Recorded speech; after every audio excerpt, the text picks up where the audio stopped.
We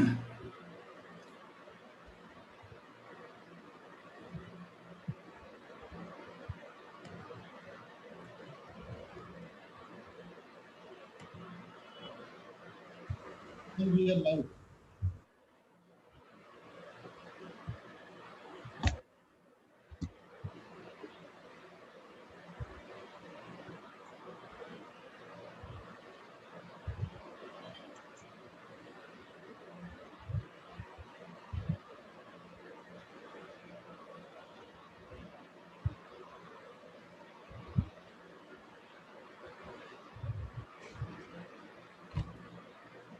So we are starting.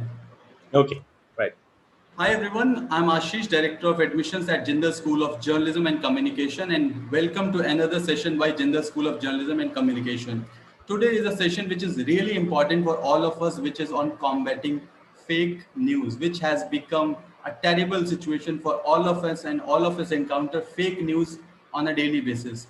So with me today is Professor Sukumar Muralidharan, and Professor Sukumar has more than 2 decades of experience in journalism. Let me give you a brief introduction to him before we start this session. Professor Sukumar was a print media journalist for over 2 decades since 2004. He has worked as a freelance journalist with no formal attachment to any media organization. He has worked in areas of science, technology, economics, current political affairs. Since 2004, he has held a year-long visiting professorship at the Jamia Millia Islamia in New Delhi and worked 7 years as South Asia Program Manager for International Federation of Journalists. He has published several research papers on the media industry, contemporary politics, and worked in the area of conflict analysis, both domestic and global.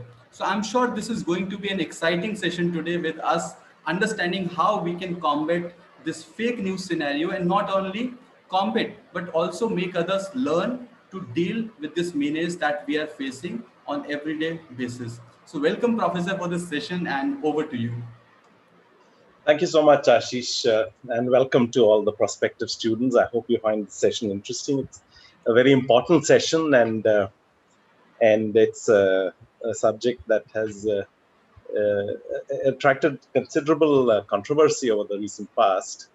So I hope I can retain your interest for about 30 or 40 minutes, and then we'll have a question and answer session. I can address any comments or some queries that you might have. So why exactly are we talking about fake news at this time? It's obviously something has changed in the media ecosystem that provides this information a lot of traction, a lot of mileage. It's gaining a lot of mileage among the public. And why is that of concern? Because the public, we require some form of cohesion in terms of our understanding of particular issues. And when there's a failure of that kind of a cohesive perception of what the world is about, then we can't agree on anything, right? And look at the current situation, global situation of the pandemic. No conversation today it can get anywhere without at least one reference to the pandemic. Okay, so now, okay, we've got a number of vaccines in the arena, and most countries have started very ambitious inoculation programs, the most ambitious in all of history. But then, are they able to get? Are they able to gain public confidence? It's very important that the public should step forward and volunteer to receive these vaccines. But unfortunately, over the last year, a lot of fake news has spread through social media, which has promoted public doubts and skepticism about the vaccines, including, utterly baseless propositions that it creates, various kinds of abnormal conditions like sterility and so on. So that is causing some kind of, glitches in the way the inoculation program is being implemented. And why is that? How has this happened? It's happened because we have a media ecosystem in which everybody is a potential participant, which is good. We like to have an open media ecosystem, but then we have social media platforms that reward messages with the most kind of shocking, emotional content, because these algorithms on which social media platforms operate reproduce them, because they get seen by large numbers of people.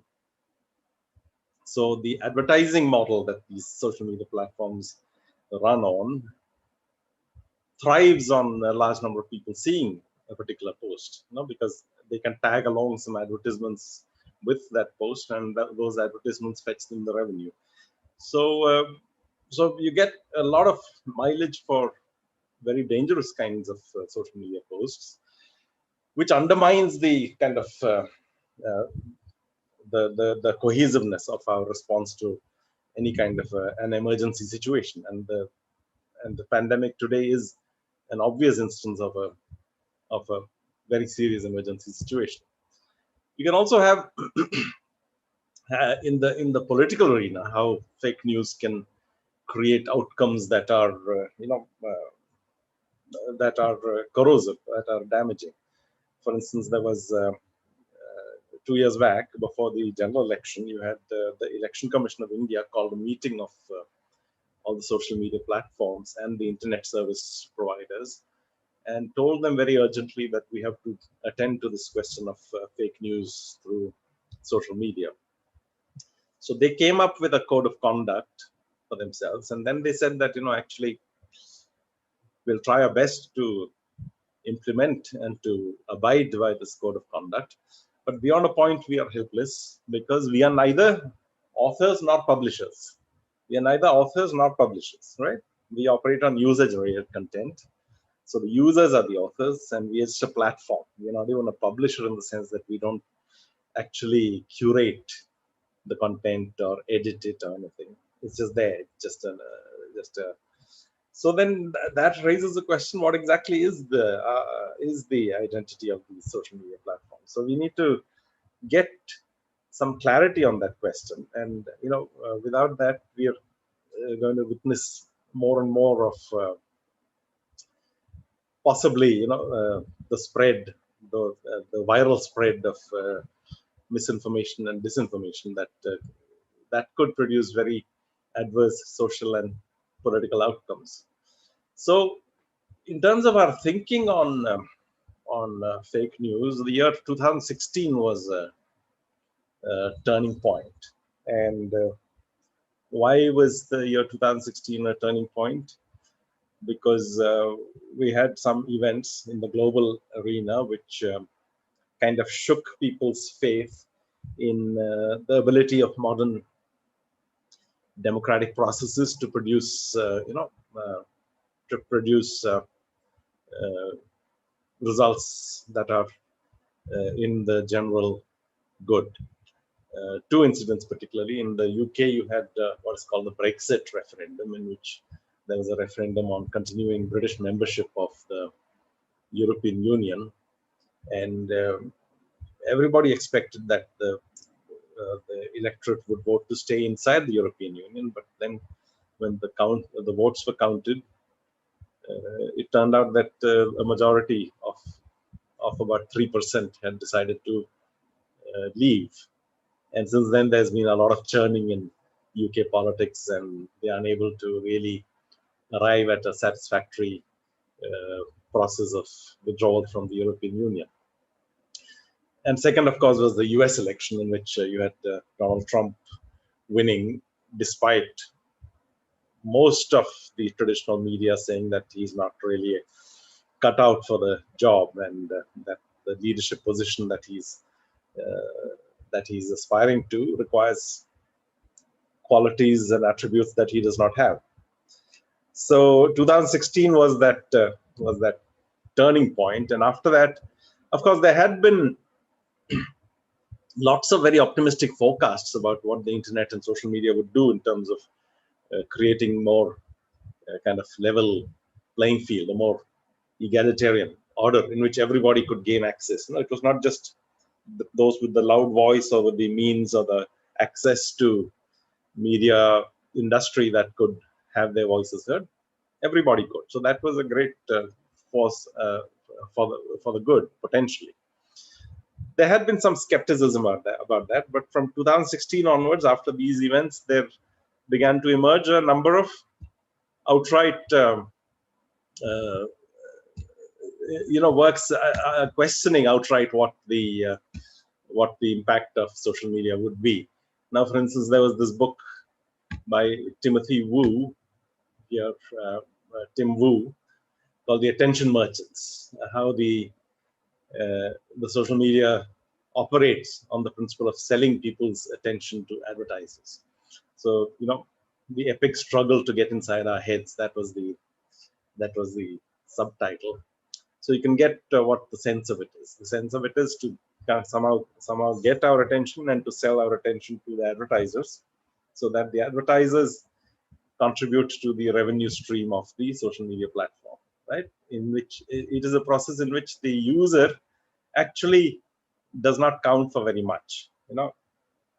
The game is played in a manner that just involves capturing his or her attention, to be sold onwards. So effectively, the user is the product being sold to the advertiser. So that is the kind of thesis that Tim Wu is advancing in this book. And then there was another book by Shiv Vaidyanathan, who's of course of Indian origin, but he's a professor in some university in the United States, in a school of journalism and communication. And he also has worked with Facebook. So he wrote of it as an anti-social media, right? And if you look at the subtitle, it says how Facebook disconnects us and undermines democracy. Because the great claim that is being made for social media is that it gives you a miraculous degree of connectivity. But here's Professor White, that actually it disconnects us, because it gives us all different kinds of pictures of the world and operates on the basis of promoting that kind of disconnect between people, right? Because in that disconnect, they gain a maximum kind of of viewership and also revenue, right? Because revenue depends upon the kind of audience that logs on to Facebook on any given day.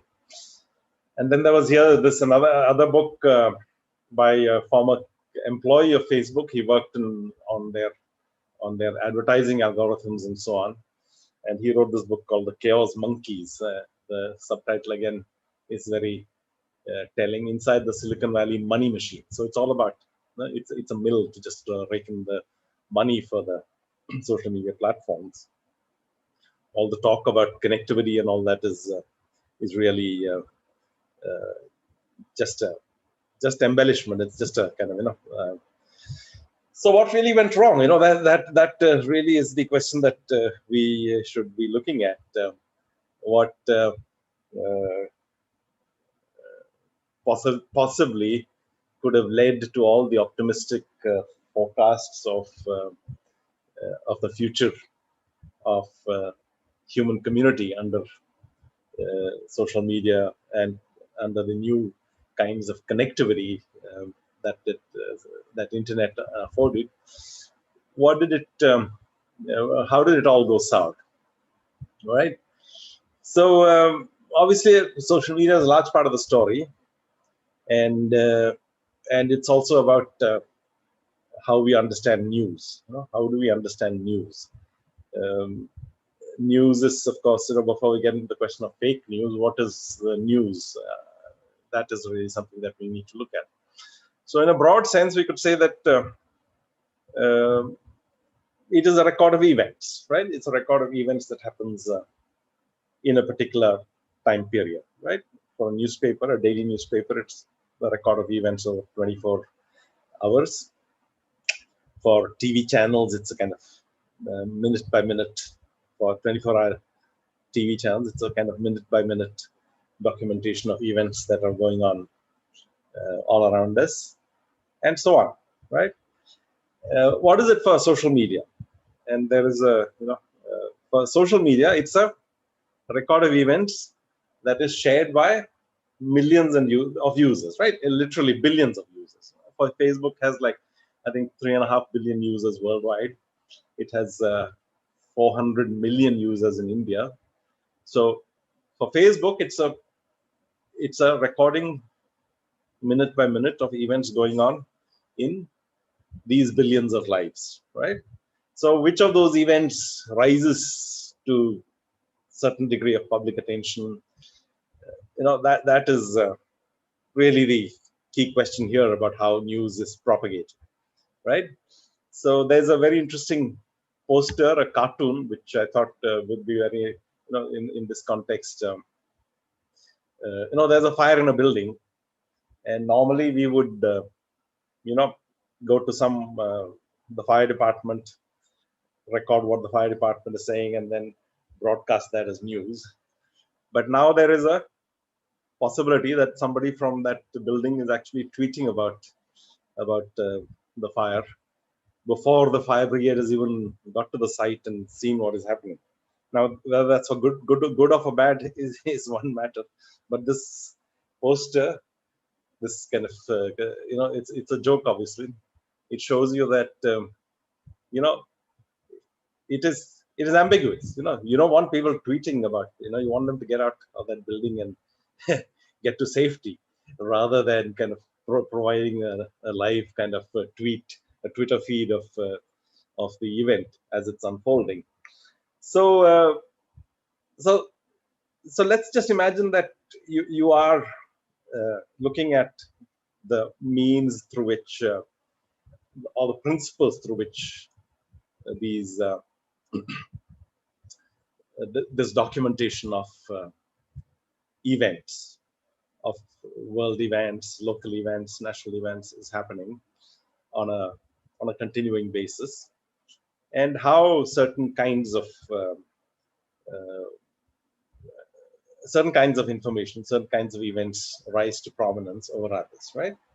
So obviously, when you are in a professional media setup, you're witnessing the stream of events in front of you, and you got to spot what among them is of importance, right? Now, there might be some that are of general importance. For a Twitter user, a personal experience is as good as the news, but that personal experience that he or she is recording may not be of very great importance to all those who are following him or her on Twitter, right? So in a professional media setup, there is a process of curating the day's events. You look at the day's events and you decide which one of these would be of interest to our audience and how do we present it. Now, obviously, there is, as everybody's taught, there are certain kind of conventions and norms that are followed uh, when you're documenting events. And the first question that obviously you ask is, you know, uh, what happened? What happened, right? The first of the W's is what. And then there are three other W's, which are who, when, and why.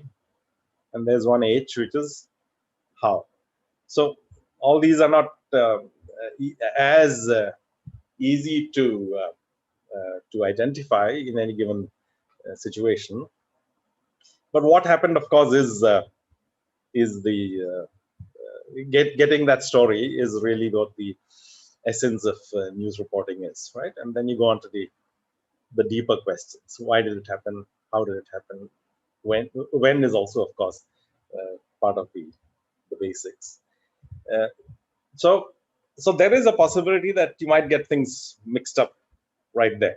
So the fount itself could be polluted. So from then onwards, everything could possibly go wrong. So the remedy for professional media houses is that you issue a correction as early as you can, so that the record is set right, and the public, that might have been under some misapprehension is kind of set right. The public perception is set right. So there are, of course, within the professional media universe, there are different priorities governing selection of news. Now, and generally speaking, uh, every newspaper, every news channel has its own editorial philosophy and chooses events to report and document according to that editorial philosophy. Uh, but the likely range is not very wide, because there are some events of significance which all of them think should be taken note of. They might differ in their interpretation of it. They might differ in what's called the spin and so on. But by and large, within the professional media sphere, there is a degree of agreement on how on the events that merit choice, that merit presentation, that merit being picked out of that whole continuous stream and being presented to the audience. But does that mean that the news platform puts its editorial philosophy up front and kind of makes it? There's a virtue in transparency, of course, that the audience should know on what principles you are making this choice of events to put in the day's menu of news. And many news platforms are trying to institute those kind of transparency mechanisms, readers editors and public editors and so on, ombudsman and so on, to to keep a clear kind of to ensure transparency in operation. The public, the audience should have a clear view of the kind of principles on which you are basing the choice of news items. But then, does the news platform itself become a kind of the shaper of news, the mover and shaker of news? Is that a legitimate function of the news platform? Now, I'll just bring to your attention one recent news headline. It was, of course, very much in the headlines till some 4 or 5 months back. It related to an event that happened in the middle of last year, June last year. It related to the death by suicide of a well-known actor in Bombay film industry, Sushant Singh Rajput. Following which, each news platform went on its own kind of trajectory in the manner that it interpreted the news. And there were 2 or 3 in the TV news domain that sought to build various kinds of conspiracy theories around that, involving money laundering and drug trafficking and all sorts of things. So so where did that go finally? Here is a headline which says this is one of the persons who was personally kind of very close to the deceased actor Riya Chakravarti, and then Riya's brother held by Narcotics Control Bureau, no drugs found. So on what basis was the arrest made? No, the Narcotics Control Bureau has a mandate to be literally what its name says, to check drug trafficking and the abuse of substances. But here, without any basis, it is effecting an arrest, right? So here's a case of news platforms driving agendas and influencing the actions of public agencies and public authorities in a manner that is a clear miscarriage of justice, right? For reasons that are not very clear. I mean, we don't know what impelled these news platforms to take up this kind of a high voltage campaign to get the close acquaintances of this deceased actor booked on some offense or the other. So what has been changing in our media ecosystem? There's been obviously major changes over the years, and the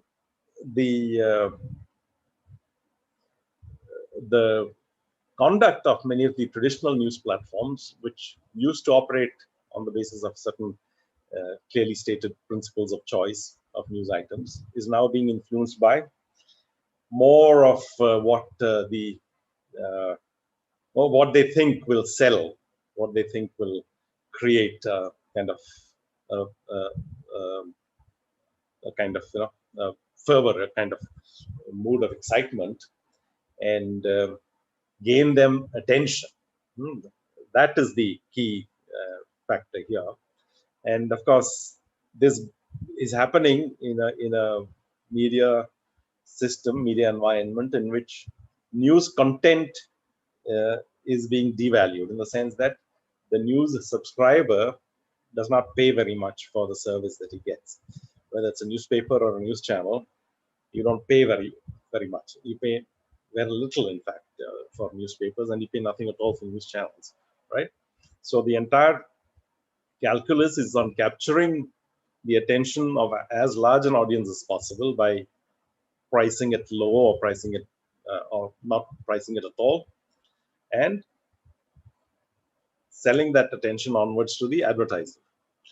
And in this whole new evolving system, whole there's a entirely new player which is creating a certain crisis of identity for the traditional media, and that is, of course, the internet and the social media, and particularly the kind of social media access that is permitted by the almost ubiquitous smartphone today, right? So the statistics here are, of course, pretty astounding. If you look at the data costs in India, the data costs, the costs to the consumer, that is, fell by 95% since 2013. So at one time, it was considered a luxury to have mobile internet access. Today, it's like, something that billions can, many millions can afford. And Indian mobile data users in 2019 consumed 8.3 gigabits of data each month. 8.3 gigabits. Now, just get the sense of that, to get a sense of what that figure means. The figure for China was 5.5, considerably lower than India's. And in South Korea, which is categorized as an advanced digital economy, the mobile data consumption was 8 to 8.5 gigabits per month. So we are roughly in the same range as South Korea in terms of how much data each of us consumes through the mobile data network. And the average Indian social media user spends 17 hours on the platforms each week, which is more than users in China, United States, or most other countries have spent. So this also makes a difference to the manner in which we are receiving news and we are consuming news, in the sense that we don't associate news with particular kinds of platforms. At one time, you would say that I read this news item in the Times of India, or the Hindustan Times, or the Hindu, or the Indian Express, or I saw that news broadcast on NDTV, or on CNN, IBN, or on BBC. You would associate a particular news item with the platform on which you found it, so that in a sense you are in a relationship of trust with that platform, right? Because you believe through long years of exposure to that platform that there is a certain degree of reliance you can place upon that platform.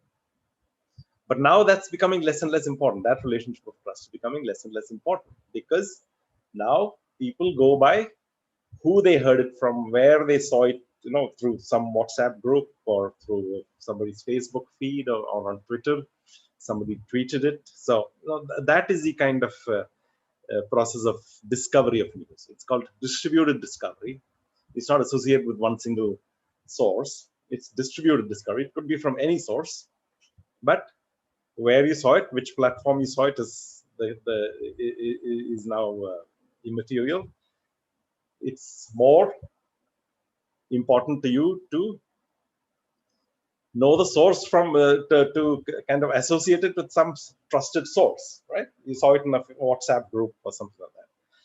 So this is enabled more and more by the massive spread of cell phones and particularly smartphones. Now, India's kind of, the explosive growth of cell phones in India is, of course, an old story. But if you look at recent years, the number of cell phones has been declining because obviously you can't have many more cell phones than you have people in this country, right? Just a minute.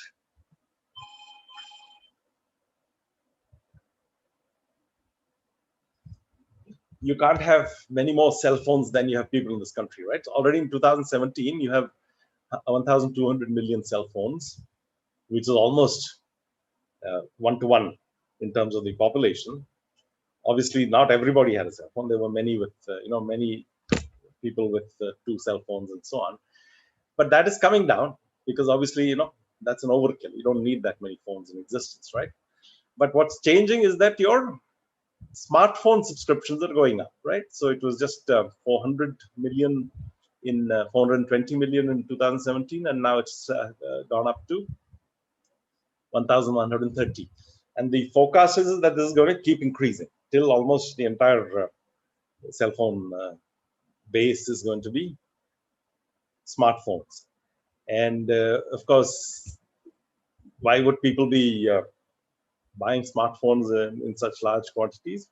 Obviously, because they want to engage in data transactions.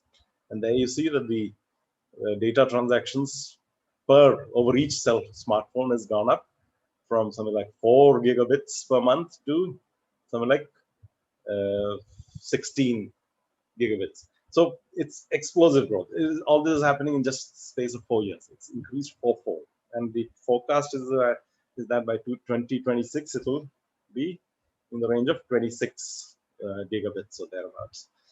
So this is becoming the real kind of news source of the future, and this will of course be the increasingly driving news discovery, and news discovery will become more and more distributed in its process, in the sense that you'll be getting your news from a variety of sources, right? Not just the accredited news organizations, but from a variety of sources. Now, there is of course a way of looking at this. One way of looking at it is in terms of the content of news platforms, right? And the other way of looking at it is in terms of the reaction of the users, the response of the users to the news content that they receive, right? So there was one such survey done by the BBC 2 years back, and what they found is that news platforms operate with certain kinds of principles of news gathering and packaging and so on. But increasingly, for the news consumer, the emotive kind of response to news is becoming important. So it's not just about what is this news item telling me. It's about how does this news item make me feel? How does it make me feel? Does it make me feel like all that I have believed so far is true, or does it kind of compel me to rethink all this and to revise all my opinions? So is it information that the consumer is looking for, or is it confirmation?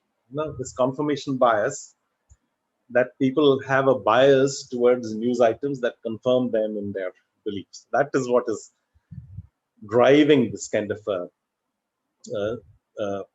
social media kind of flurry of news that would not meet earlier standards of professional news gathering. And in the process, because of the migration of advertising to social media, the news platforms, the traditional news platforms, are compelled to kind of promote their stories using hashtags and so on, looking for maximizing the number of clicks on each of these stories so that some part of the revenue that's accruing to the social media platforms comes to them. So that is the kind of dynamic that is driving the news universe at this time.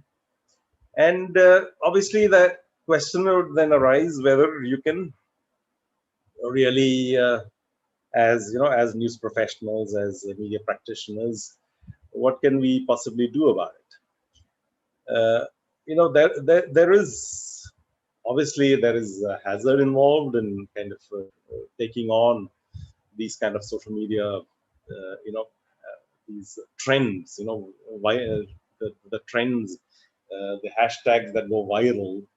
If somebody challenges them, whether he's whether he's a journalist, a media practitioner, a news professional, or any other citizen, risks getting trolled on social media. That is one of the big occupational hazards of social media users at this time. But one way in which we could possibly frame the question so that it becomes a manageable question is to look at it not in terms of the outcome, in terms of what is the uh, content and how much of it is fake and how much of it is real, right? So you can go on doing that exercise, but how useful that will be is another question. It's sufficient to know that there is substantial volume of fake stuff there. So what can you do about it? So one way you could deal with it as news professionals, which is now being kind of looked at very closely, is to look at the process and return to the process through which news is gathered, and the sources are verified, and how if there are errors in news gathering and news presentation, how these errors are corrected and documented. The error should be corrected, and also it should become part of the official kind of archive of the news agency, so that in future there's less of a risk of recurrence of that. So the principle there is for journalists to kind of submit to a principle of factual accountability, that you are not just presenting things there, but you are in a continuous kind of dialogue with the audience. There's a continuous kind of dialogue with the audience in which I could be called upon at all times to publicly defend my presentation of any particular news item, right?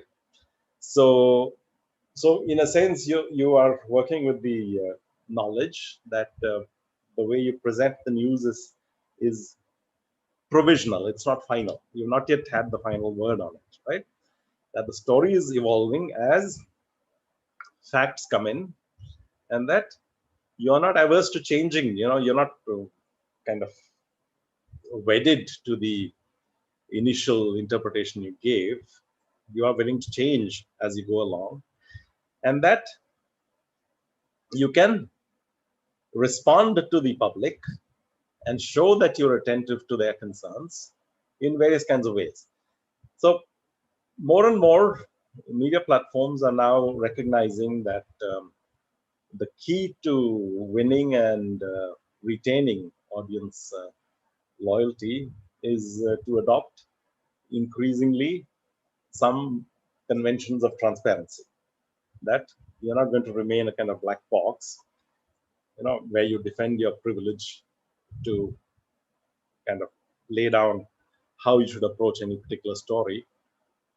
That's not how the news organizations work.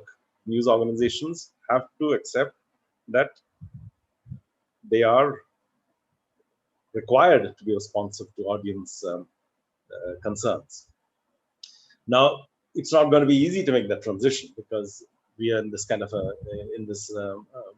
we are mired in this social media universe in which there are so many contending forces and so many interests that are being pushed that to kind of step in there with this kind of high-minded set of principles would invite a lot of trouble and potentially create temporary dip in the fortunes of the news organization and so on. But if you look at the kind of aggregate of forces driving the news universe today, and look at the compulsions for change that are, being introduced by the growth of social media and by the entry of large numbers of people who feel empowered to participate in the news gathering and news dissemination process, then this is perhaps the only way that the media as an organized institution can survive and continue being of relevance. So I think I will stop there. I've taken, I think, 20 or 40 minutes of your time. So if there are any questions from anybody, I'll be most happy to answer them.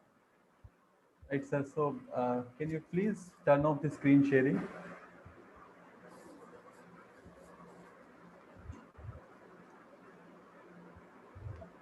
Turn off screen. Yeah, just a minute. Right.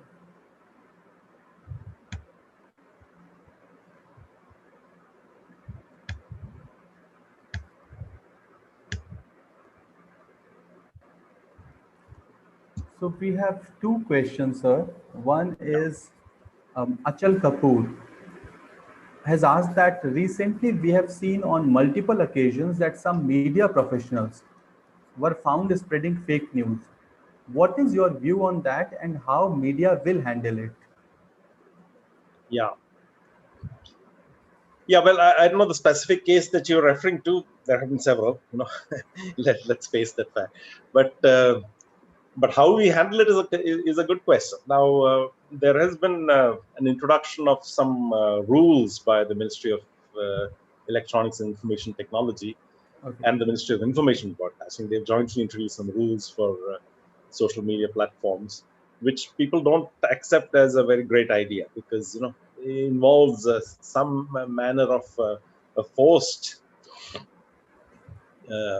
accountability, a kind of a process of self-regulation that's not really voluntary, because it Right. involves high degree of governmental oversight, and it involves the transformation of the purely voluntary code of ethics that the Press Council of India has applied for the print media into a statutory kind of set of rules for the social media.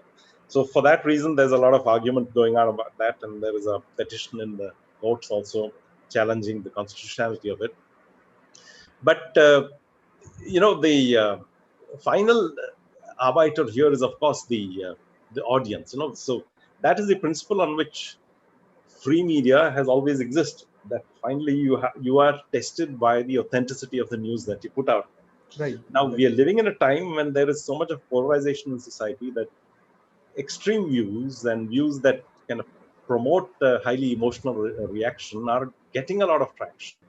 But I think to give in to that temptation is really going to basically destroy the foundations entirely. So there has to be some kind of a holdout somewhere, and in India's case, the traditional media are doing that job to a reasonable extent. The new kind of startups in the digital media space are doing that much better. So they put out that alternative story, and so that the fake is always being challenged by the more authentic variant. Now the fake gets a lot of traction in the initial few hours, Right. and over time also, I think studies have shown that they get many more hits than the authentic and rigorously fact-checked story. Hmm. But there is no alternative but to persist with that process. Right, Because right, if you once open the door to some form of criminal liability for fake news, then you can never stop that. It could become a kind of flood that could drown out the entire news media universe. right. So that's a fight worth fighting, and hopefully it'll produce its results soon. Okay. So we have one more question, sir, that says that with China controlling most of 4G, what do you think will be the situation of mass communication 10 years down the line? 4G and 5G. 5G, they've got an early lead I over think other. Rahul wanted to write 5G. I think, yeah, it's Yeah, 5. It right. should be Yeah, 5G, not 4G. Yeah. 5G. The Chinese firms have got a substantial early lead, and you know these are subjects that are being talked about and vigorously debated all over the world. There are obviously, there is obviously a need for strict data protection. There's also, privacy protections for whatever data users put out there on social media, and that data centers, these vast kind of arrays of parallel processing computing power that the big social media firms have deployed. We need to have some sense of how they work, and where they're located, and what is the kind of feasibility of localization of that content. Because there are several complexities involved here. One is, of course, that localization within any particular country would mean that that country's laws would be applicable to that operation. Now, is that a desirable thing, or should we agree on some universal set of laws? Um in the United States, they are completely averse to any form of control, because this is social media is their creation. The Right, software right. is their creation. The hardware now China is threatening to take over. So I think this will induce some kind of a concentration of minds there, and they're going to think about this more seriously. So far, they've been so committed to the doctrine of free speech and so on, that they've not been willing to consider any form of restraint. Europeans are thinking more seriously about how they can protect data privacy and so on and so forth, and also impose some form of legal liability on these, cross-border operations of the social media firms. Whether they're on the right track or not, we can't be sure yet, but they're thinking along those lines. And I think India should join the debate. We have, of course, great skills in IT-enabled services, and I think we can also contribute to getting certain safety features built into these, so that citizens' rights are protected. Unfortunately, in India, we are only thinking in terms of protecting, national security and Right, state rights. We need to think more in terms of citizens' rights. right. So yesterday I saw a very interesting tweet, and I think we can discuss that. This author said, this writer said that, like Europe went on territorial expansion 200 years back, similarly, the way US has grown, China is getting at par in technology with Europe. Is it possible that 20, 30 years down the line, US and China divide their territories as the entire world?